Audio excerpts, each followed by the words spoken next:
우리 이 시간 가운데에 함께 옆사람이랑 함께 인사하셨으면 참 좋겠습니다.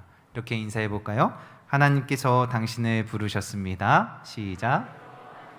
네, 맞습니다. 우리 모두 이 시간 가운데 하나님이 불러주셨기에 오늘 이 시간 하나님을 예배하고 하나님 앞에 나올 줄 믿습니다. 그렇습니다. 우리가 오늘 이 시간 이 마태복음 13장을 통하여서 우리 마음밭 관리하기, 정말 하나님 주신 그 은혜를 함께 나누도록 하겠습니다. 이 세상에서 가장 아름다운 메시지가 무엇일까요? 좀 더 쉽게 얘기하면 이 세상에서 가장 기쁜 소식이 무엇일까요? 네, 좀 더 이해가 되시겠죠? 주님이 우리에게 전해주신 메시지 중에 가장 중요한 메시지가 무엇일까요? 아마 그것은 천국에 관한 메시지일 줄 믿습니다.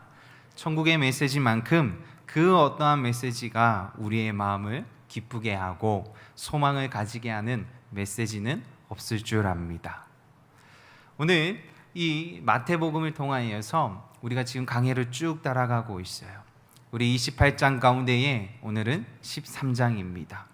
이 13장은 그 예수님께서 이제 본격적으로 예수님의 이 공생의 사역의 마무리가 되고 이제 이 자신을 따르는 무리들을 향하여서 선포되는 이야기가 바뀌는 시점입니다. 오늘 이 마태복음 특별히 4장에서 예수님께서 공생애를 시작하시면서 첫 마디가 있습니다. 그것은 회개하라, 천국이 가까이 왔다입니다. 예수님께서 그 광야에서 사단으로부터 시험을 받으신 이후에 그 시험을 통과하신 이후에 본격적으로 자신의 공생이 하나님의 그 부름받은 그 사명을 그 감당하는 시작하는 시점에 첫 마디가 똑같이 회개하라, 천국이 왔다입니다. 오늘 이 시간 이 13장은 그 천국 비밀의 첫 번째로 열리는 비밀입니다. 예수님께서 이 4장에선 선포됐지만 그 천국에 대해서 그 어떤 이야기가 없습니다. 그리고 나서 귀신을 쫓고 병 고치는 사역, 귀머거리가 열리고 보지 못하는 자가 열리고 죽은 자가 살아나는 기적들은 보여졌지만 천국에 대한 메시지는 전혀 없다가 오늘 이 13장에 이 1절부터 9절 처음으로 천국에 대한 이야기가 메시지가 선포되고 있다라는 사실입니다. 이 천국의 비밀을 아는 것은 우리에게 이 세상에서 가장 큰 축복일 줄 믿습니다. 비밀을 아무나 누구에게나 얘기해서 공개되어지는 것이 아닙니다. 비밀은 비밀을 알도록 허락받은 사람만이 아는 것일 줄 압니다. 오늘 이 본문 13장의 이 씨 뿌리는 비유를 통해 천국의 그 비밀을 알려주고 있습니다. 이 13장의 이 천국 비밀에 중요한 이 세 가지 이야기 중심축이 있습니다. 먼저 씨를 뿌리시는 분, 그 다음에 씨를 받는 밭, 이렇게 이야기가 나오고 있습니다. 특별히 이 천국 비유를 시작하시는데 이 강조되는 것이 있습니다. 근데 우리는 보통 생각하기에는 씨를 뿌리는 분이 농부가 강조가 되어야 되면 좋겠고, 더 나아가서 씨는 생명의 말씀이다 하니 그 생명의 말씀의 그 강인함을 이야기할 수 있을 것 같은데, 예수님께서는 이 오히려 이 씨를 받는 밭의 이야기를 먼저 끄집어내신다라는 것입니다. 이 천국 비유로 말씀하시는데 제일 먼저 강조하시는 것이 씨를 받는 그 밭에 대해서 이야기하고 있다라는 사실입니다. 더 나아가서 옥토이지만 똑같은 그 복음의 씨앗이 뿌린다 해도, 똑같은 기도의 씨앗을 뿌린다 해도, 똑같은 생명의 씨앗을 뿌린다 해도 30배, 60배, 100배의 열매를 맺는 밭이 있다고 이야기하고 있습니다. 같은 씨인데 왜 다른 결과의 소산물로 나타날까요? 오늘 이 시간 가운데 나의 밭은 어떤 밭인가 확인하는 시간이 되었으면 참 좋겠습니다. 스스로 나는 어떤 밭이 되어야 할 것인가 함께 고민했으면 좋겠습니다. 그 거룩한 고민을 하시고 결단하는 시간이 되시기를 주님의 이름으로 축원합니다. 이 누가복음 8장 우리 11절 우리 함께 읽어보도록 하겠습니다. 시작. 이 비유는 이러하니라. 씨는 하나님의 말씀이요. 네, 씨는 하나님의 말씀이라고 말씀하셨습니다. 하나님의 말씀의 씨가 밭에 뿌려졌습니다. 그런데 그 씨가 밭에 따라서 싹이 날 수도 있고 안 날 수도 있다고 말씀하십니다. 더 나아가서 자랄 수도 있고 안 자랄 수도 있고, 나아가 열매를 맺을 수도 있고 안 맺을 수도 있고, 열매를 많이 맺을 수도 있고 열매를 적게 맺을 수 있다고 얘기합니다. 그래서 밭이 얼마나 중요한지 오늘 본문에서 이야기를 합니다. 밭은 우리의 마음입니다. 우리들의 그 현재의 마음 밭의 상태를 진단할 수 있습니다. 어떻게 진단할 수 있을까요? 마태복음 우리 12장 우리 34절 35절을 우리 함께 읽어보도록 하겠습니다. 시작. 독사의 자식들아, 너희는 악하니 어떻게 선한 말을 할 수 있느냐? 이는 마음에 가득한 것을 입으로 말함이라. 그렇습니다. 마음에 가득한 것을 입으로 말한다고 되어 있습니다. 35절. 선한 사람은 그 쌓은 선에서 선한 것을 내고 악한 사람은 그 쌓은 악에서 악한 것을 내느니라. 그렇습니다. 사람의 마음에 가득한 것을 입으로 말함을 통해 우리는 나의 밭이 어느 시점에 있는지 알 수 있다라는 것입니다. 근데 그 밭은 결국 쌓여져 있는 것을 말하게 되어 있다라는 것이죠. 이 시대 우리가 우리 스스로 나의 마음을 작정하고 관리하지 않으면 세상에 보는 것, 듣는 것을 통해 나의 입에서 무엇이 나오는지 보면 알 수 있다라는 사실입니다. 만약 내 안에 세상이 가득하면 세상의 것을 이야기합니다. 내 안에 근심이 가득하면 근심을 이야기되어져 있습니다. 내 안에 기쁨이 가득하면 기쁨을 말합니다. 세상의 어떠한 불의함, 음란함, 사치함, 방탕함 등 그 세상에 가득 찬 사람은 결국 그것을 말하고 있다라는 사실이에요. 그것으로 가득 차니 그의 입술이 그것을 말하고 있음을 이야기하고 있습니다. 그 이야기가 나의 배우자에게, 또 우리 자녀들에게, 더 나아가서 우리 교회 식구들에게, 직장 동료들에게 어떠한 메시지가 나오고 있는가 한번 이 시간 가운데 함께 돌아보셨으면 참 좋겠습니다. 근데 제일 중요한 건 반대로 내 안에 예수 그리스도의 복음의 생명이 가득한 자는 복음을 이야기하고 더 나아가서 복음을 선포하게 되어 있다는 사실입니다. 그렇다면 오늘 우리에게 어떠한 것으로 가득 찬 마음이 되어야 할까요? 변화된 마음 밭으로 마음을 관리되어야 될 줄 믿습니다. 그런데 그 마음 밭을 관리하는 것은 쉬운 것이 아닙니다. 옥토밭을 관리하는 것은 수고와 노력이 있어야 한다는 것입니다. 제가 여기 송촌장로교에 내려오기 전에 제가 연구소에 잠깐 몸을 담게 되었습니다. 특별히 거기에 이 홍천에, 강원도 홍천에 캠프장이 있어요. 그래서 이 여름 캠프를 맞이하면서 준비하면서 제초 작업을 하게 됩니다. 한 5월 달부터 한 번씩 합니다. 그때는 한 달에 한 번. 그 다음에 캠프가 점점 가까워지면 질수록 이제 자주 가게 되거든요. 그러니까 5월 달 정도는 한 달에 한 번 갑니다. 근데 신기한 것은요, 똑같아요. 분명히 5월 달에 깎아놨고 6월 달에 갔는데 원상복귀가 되어 있어요. 열심히 또 깎습니다. 그리고 나서 이제 또 7월 달이 되고, 그리고 이제 8월 달에 이제 캠프가 있으니 이제 한 주에 한 주씩 갑니다. 근데 그 사이에 비가 옵니다. 누가 그렇게 이 잡초들을 먹이지도 않고 관리하지도 않았는데 그렇게 무성하게 잘 자랍니다. 우리의 열매들은 관리를 해야 되는데 이 잡초들은 관리를 하지 않아도 너무나도 잘 자라고 있는 모습을 보게 됩니다. 우리의 마음밭도 관리하지 않으면 하나님의 말씀의 열매가 자라날 수 없음을 우리가 깨달으셨으면 참 좋겠습니다.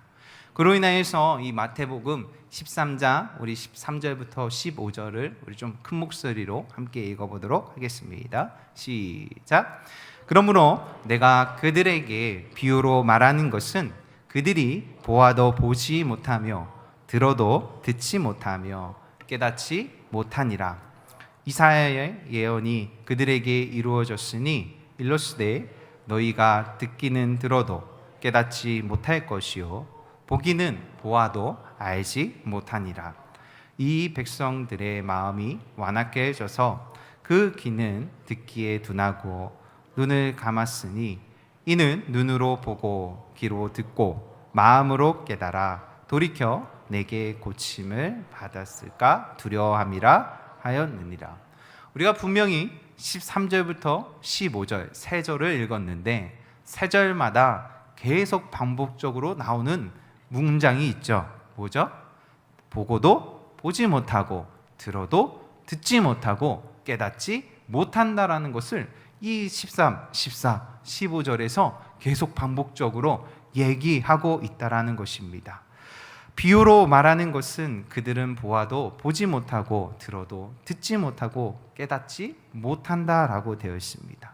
오늘 이 자리에 이 하나님의 말씀의 씨가 뿌려지는데 보고도 보지 못하고 들어도 듣지 못하고 깨닫지 못한다라는 것입니다. 그 이유가 무엇일까요? 오늘 15절에 이렇게 고백합니다. 마음이 완악하여져서. 이 완악하다는 것은 길가와 같은 마음을 가진 자다라고 이야기하고 있습니다. 오늘 이 본문 13장에서는 이 밭의 비유를 네 가지로 이야기하고 있습니다. 첫 번째가 길가에 떨어진 나의 마음, 흙이 다 돌짝 같은 마음, 가시떨기 밭, 그 다음에 좋은 땅, 30배, 60배, 100배의 열매를 맺을 수 있는 땅을 얘기하고 있습니다. 오늘 이 본문을 통하여서 나의 마음을 어떤 마음인지 또 어떻게 관리해야 될지 함께 고민하고 기도하는 시간이 되었으면 참 좋겠습니다. 먼저 이 길가와 같은 나의 마음은 처음부터 길가와 같은 밭이었을까요?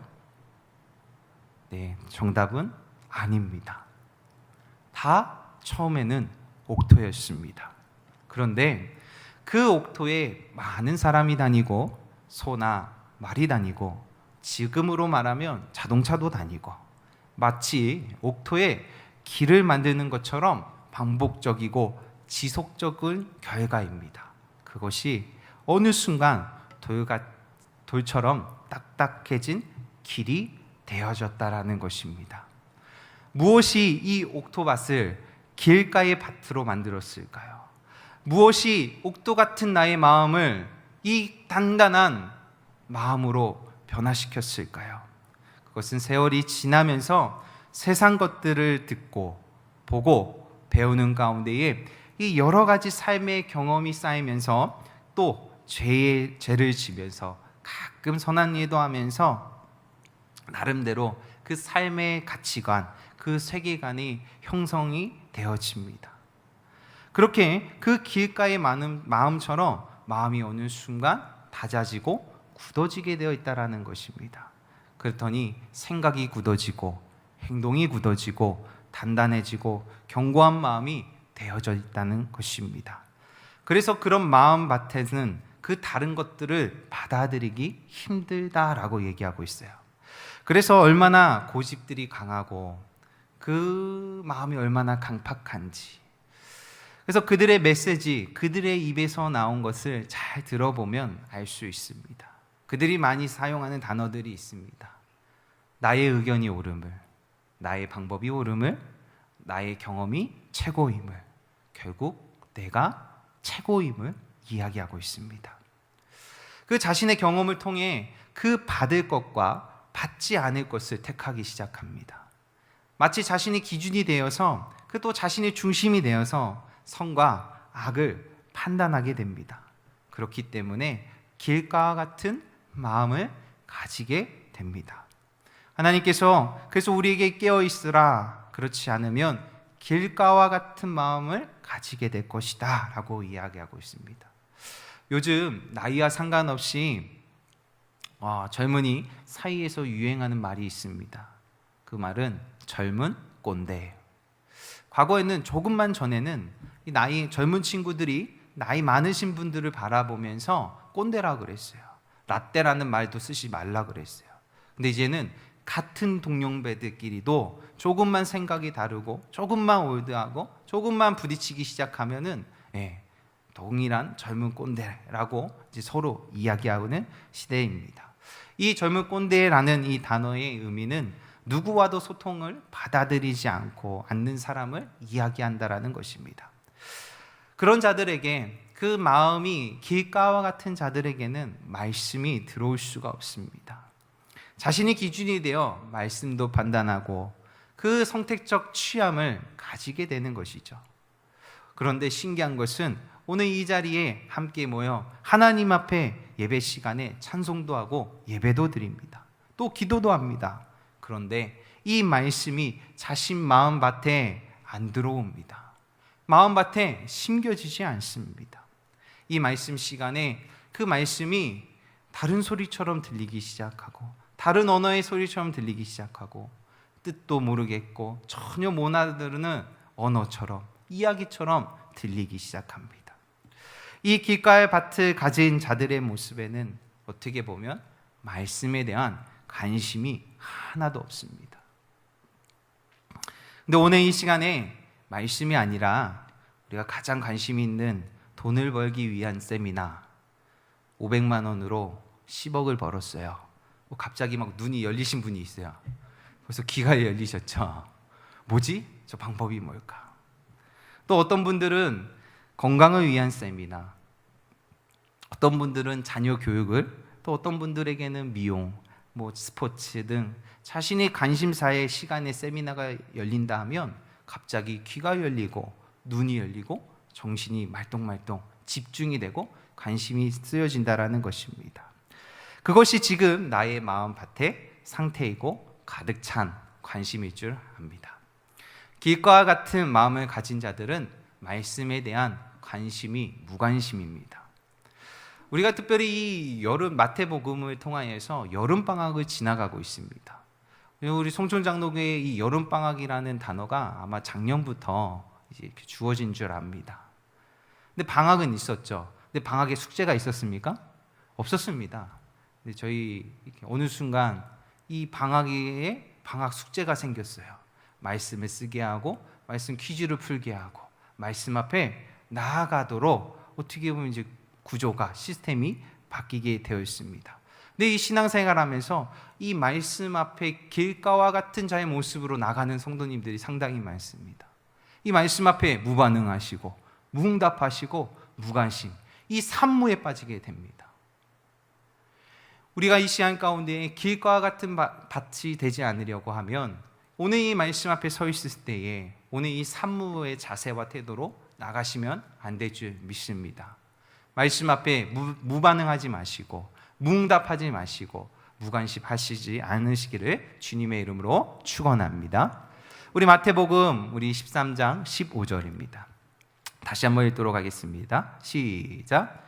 이 백성들의 마음이 완악하여져서 그 귀는 듣기에 둔하고 눈을 감았으니 이는 눈으로 보고 귀로 듣고 마음으로 깨달아 돌이켜 내게 고침을 받을까 두려워함이었느니라.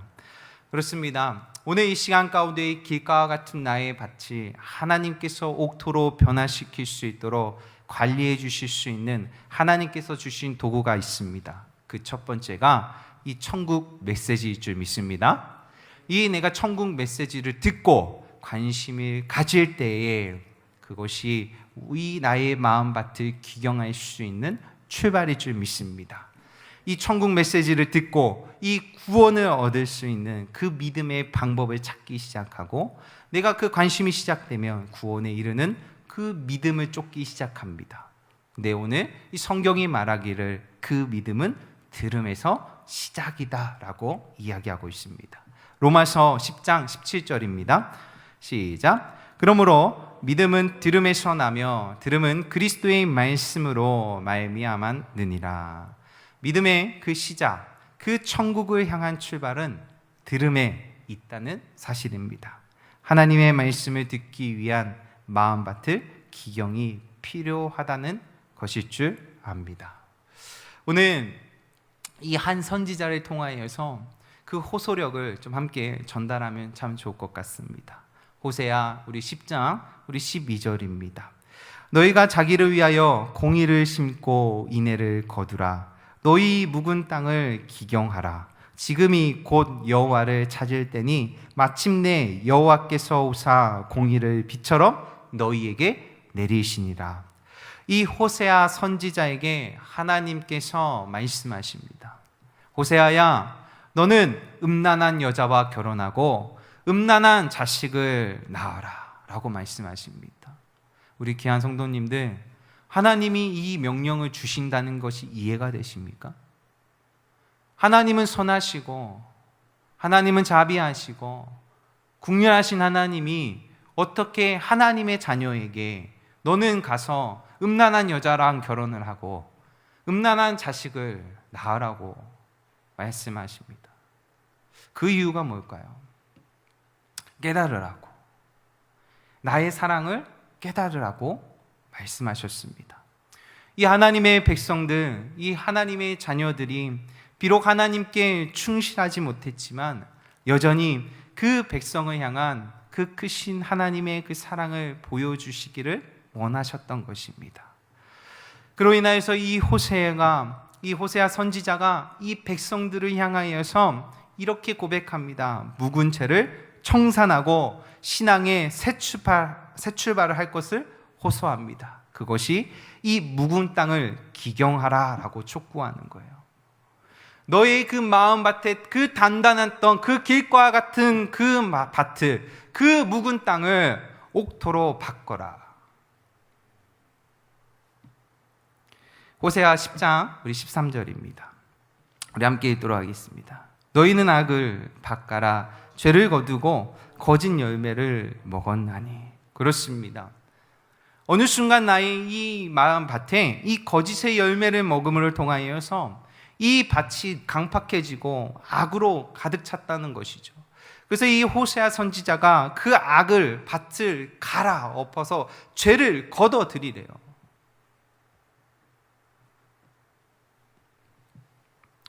이 묵은 땅을 기경하라는 것을 강력하게 이 이스라엘 백성들을 향하여서 선포하고 있습니다.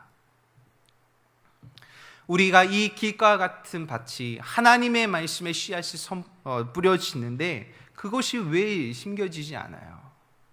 그것은 오늘 그렇습니다. 내가 이 거짓의 열매로 충만하여서 반복적이고 지속적인 내 삶 안에 이 단단함들이 있는 거예요. 그 하나님의 말씀이 들어가 심겨져 생명력을 품을 수 없도록 내가 어느 순간 말씀이 선택적으로 취하고 받아들이고 있는 것이죠. 시대와 상관없이 저거는 신화야, 저건 성경의 이야기야, 나와 전혀 상관없음을 선택적으로 택한다는 것입니다. 그러나 우리는 하나님의 말씀에 능력이 있음을 믿을 줄 압니다. 그 하나님의 말씀에 생명력이 있을 줄 압니다. 근데 그 시점이 언제라고요? 오늘 이 호세아가 지금이라고 얘기하고 있습니다. 하나님의 때 지금. 곧 여호와를 찾을 때니 마침내 여호와께서 오사 공의를 빛처럼 내려주신다라고 말씀하고 계십니다. 그 아무리 그 단단한 길과 같은 밭이라도 지금 여호와를 향해 관심과 찾음이 시작되면 여호와께서 단비를 내려주신다 약속하셨다라는 것이에요. 그때에 우리는 이 회개의 쟁기로 나의 마음을 갈기 시작할 때 옥토와 같은 마음으로 변화해 주신다라는 것입니다. 다시 한번 말씀드리겠습니다. 회개하라, 천국이 가까이 왔느니라. 이 마태복음 다시 한번 13장 15절입니다. 돌이켜 내게 고침을 받을까 두려워함이니라. 여기서 돌이켜라는 단어가 이 히브리어로 테슈바예요. 근데 이거를 직역을 하게 되면 회개하지 못하도록 있어요. 이 어둠의 권세는 우리의 이 길과 같은 밭이 결코 회개함으로 옥토가 되지 않기를 원하고 있다는 사실이에요. 그러나 기경의 시작은 회개에 있습니다. 이 길과 같은 나의 마음밭에 옥토가 되는 시작은 회개일 줄 믿습니다. 나의 마음밭의 주인이 마치 나의 것으로 교만했던 것을 바라보며 이 기경의 도움의 필요함을 우리 예수 그리스도 앞에 나가셔서 정말 가난한 마음으로 출발해야 될 줄 믿습니다. 우리 안에 이 두려움을 내려놓고 회개할 때 기경이 시작됩니다. 밭의 주권을 내려놓고 종회된 자의 모습으로 밭의 관리를 시작할 때 변화의 출발이 시작될 줄 믿습니다. 오늘 이 네 가지의 밭을 통하여 이 두 번째 밭입니다. 흙이 얇은 돌짝 같은 밭. 그 시간에 또 우리에게도 주어집니다. 이 밭은 말씀이 떨어졌는데 잠시 견디다가 환난이나 박해가 일어나면 그 말씀이 사라져 곧 넘어지는 밭입니다. 이 세 번째 밭, 가시떨기 밭입니다. 이 세상의 염려와 재물의 유혹에 말씀이 막혀 결실하지 못하는 밭입니다. 나의 마음의 밭에 결국 온전한 옥토가 아니면 이 하나님의 말씀의 씨앗을 품지 못해 열매를 맺을 수 없다는 것입니다. 오늘 이 시간 가운데 마음 관리하기로 작정하시면 하나님과 가까워지게 되어 있습니다. 마음을 관리하기로 작정하시면 영적으로 더욱 깊어지게 되어 있습니다. 이 마음을 관리하지 않고 옥토가 되려는 이 시대를 우리는 살아가고 있습니다. 우리 많은 그리스도인들이 크게 수고하지 않고 노력하지 않고 한 번에 옥토와 같은 마음을 갖기를 원하는 시대를 살아갑니다. 이 신앙의 수고와 연단과 인내와 봉사와 헌신 없이 한 번에 옥토와 같은 밭을 얻기를 바랍니다. 근데요, 그 밭도 성령의 능력이면 가능합니다. 근데 하지만 그 옥토라도 다시 관리하지 않으면 길가와 같은 밭으로 변할 줄 압니다. 신앙은요, 그 신앙 속에 수고와 헌신과 그 인내가 필요하다는 것입니다. 매일같이 이 옥토를 지켜내는 힘이 필요하다는 것입니다. 그 힘은 매일 말씀을 통해 나를 돌아보는 삶의 자리로 서 있어야 된다는 사실입니다. 이 살아있는 말씀이 오늘 주어진 나의 삶의 시간 속에 그 활력 있게 또 생명력 있게 적용이 되어지도록 나의 마음밭을 관리해야 된다는 사실입니다. 매일 말씀을 통해 나의 마음속에 완고함들을 확인하고 주님 앞에 나아가는 것입니다. 부지런히 수고와 인내와 이 헌신의 이 작업을 통해 매일 하나님 말씀 앞에 서 있어야 된다는 것입니다. 우리가 그 들음으로 끝나지 않고 말씀을 품고 마음의 밭을 기경하기로 힘쓸 때 반드시 하나님께서 그 열매 맺는 그 풍성한 은혜를 경험할 줄 믿습니다. 그 옥토에게 주신 하나님의 약속이 있습니다. 그 생명의 씨앗을 통하여 너의 그 밭을 통하여 100배, 60배, 30배의 열매를 맺을 것이다. 우리 귀한 성도님들, 하나님의 그 생명이 나의 마음밭에 심겨졌더니 내가 감당할 수 없는 그 열매의 풍성함을 경험시켜 주시겠대요. 어떻게 보면 그 하나님의 말씀, 그 생명력이 없는 것 같고 힘이 없는 것 같은 그 말씀의 씨앗이 어느 순간 옥토 같은 나의 마음밭에 심겨지니 그것이 풍성한 열매를 맺어 내 안에 풍성한 하나님을 알게 할 수 있는 거룩한 통로를, 은혜를 주시겠다라는 것을 말씀해주고 있습니다. 우리가 그 하나님의 그 생명의 말씀이 나의 밭에 심겨져서 이 풍성한 열매를 경험하지 못하면 우리는 신앙생활을 할 수가 없어요. 다시 길가 같은 밭으로 돌아갈 수밖에 없습니다. 잡초는요, 관리 안 해도 잘 자란대요. 내가 악함을 품지도 않았는데 내 안에 악이 자연스럽게 나타나고 그 악이 어느 순간 단단해져서 아무리 하나님의 말씀이 떨어져도 그 마음, 그 한 씨를 품을 수 없는 마음처럼 되어져요. 오늘 귀한 성도님들, 우리에게 주신 이 옥토와 같은 이 호세아를 통하여서 선포된 것처럼 그 묵은 땅을 기경하라고 얘기합니다. 저도요 한번 그 단단한 땅을 한번 이렇게 곡괭이질을 해본 적이 있어요. 군대에서 한번 여기다가 밭을 만들래요. 정말 한 번도 밭이라고 인정을 해본 적이 없는 그 뭐랄까요? 그냥 이렇게 버려진 땅을 그냥 어느 순간 거기다가 뭘 심어보겠다고 밭을 만들어 보래요.